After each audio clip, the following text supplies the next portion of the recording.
Saludos, bendiciones una vez más, su amigo y hermano Eddie Pimentel de Jesús, con un estudio profundo de la palabra de Dios.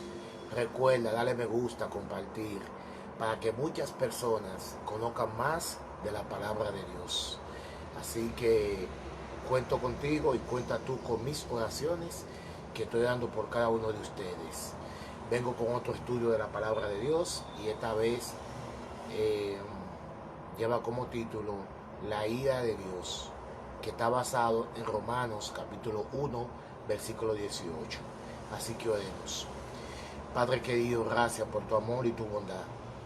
Gracias porque en ti somos más que vencedores. Llénanos de tu gracia y de tu poder. En el nombre de Jesús. Amén.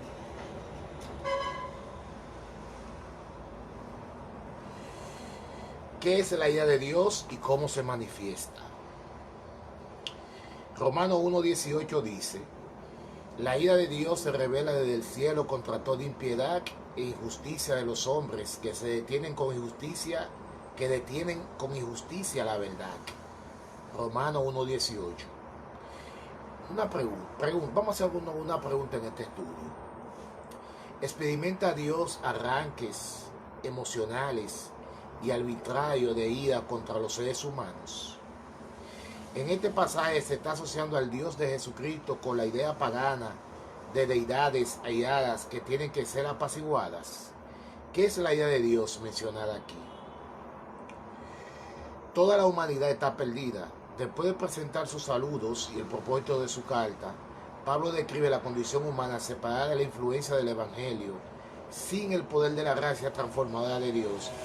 Toda la humanidad permanece en pecado y está perdida. La manifestación de la ira de Dios y la revelación de la justicia de Dios son presentadas en forma paralela, como aspectos completamente de la acción de Dios. La condición humana pecaminosa provoca la ira de Dios, pero al mismo tiempo mueve a Dios a ofrecer su gracia a la humanidad. Su diagnóstico y su corazón van de la mano. El argumento de Romanos 1:18 y 3:20 se presenta en una serie de círculos concéntricos, procediendo de lo general a lo particular. El versículo 18 comienza con el círculo más exterior, empezando con una denuncia universal. Toda la gente está condenada bajo la ira de Dios.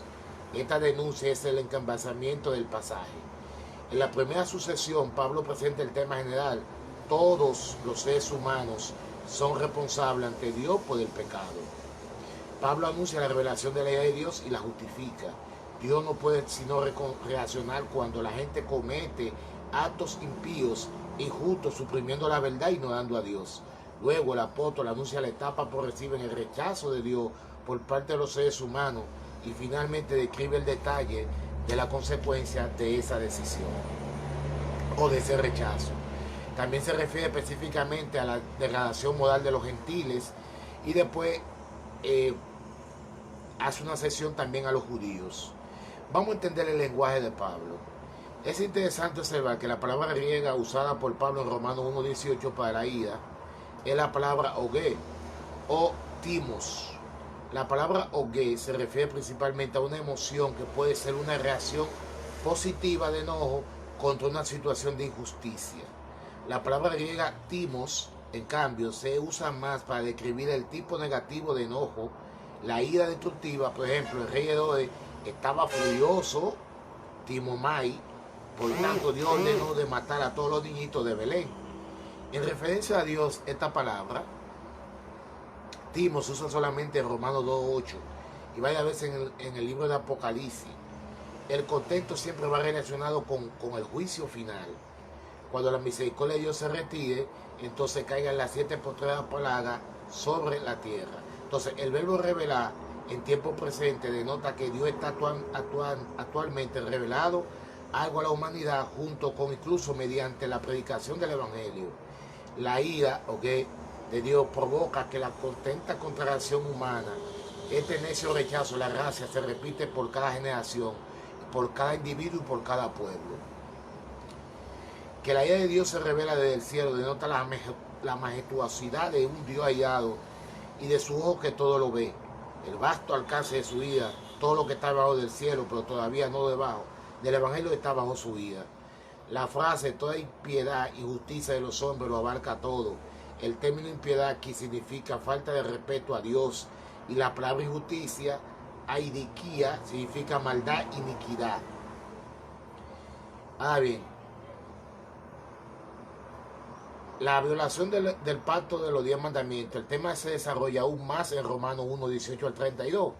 Siguiendo la misma secuencia, la apostasía, apartarse de Dios, conduce a una vida de inmoralidad. Verdad para Pablo no es simplemente algo a la cual uno debe dar asentimiento mental. Verdad es algo con lo que debe cumplirse y obedecerse. Rechazar a Dios es detener la verdad. El verbo detener aquí en griego es katejo. Aquí significa retener, mantener cautiva, obstruir, apartar, ocultar. ¿De qué manera la verdad acerca de Dios se es mantenida cautiva por los seres humanos que imponen una falsa idea de Dios? Se aplica en Romano. Significado de la ira de Dios en Romano 1. Del contexto resulta claro que la palabra ira aplicada a Dios en la frase la ira de Dios no debe compararse con ninguna pasión humana. Pablo, igual que otro autor bíblico, aquí aplica a Dios este antropomorfismo porque el lenguaje humano no tiene una palabra mejor. Los autores bíblicos hablan de ira divina para describir el rechazo radical del pecado por parte de Dios. En la Biblia, la ira es un aspecto esencial e innegable del carácter de Dios, porque Dios no puede observar la indiferencia, la destrucción de su creación y la vida destruida de su criatura. La noción de la ira divina tiene sus raíces asociadas al juicio final y al día del Señor. La ira de Dios generalmente expresa la divina retribución escatológica por el pecado. No obstante, Pablo recuerda aquí que la ira de Dios también se manifiesta en el curso de la historia. La ira de Dios es el término que Pablo usa para describir el proceso de inevitable retribución que entra en operación cuando las leyes de Dios son transgredidas. De ese modo, como se aplica en Romanos 1, 24, 26 y 28, Dios revela su ira entregando a los pecadores impenitentes los resultados finales de su revelación.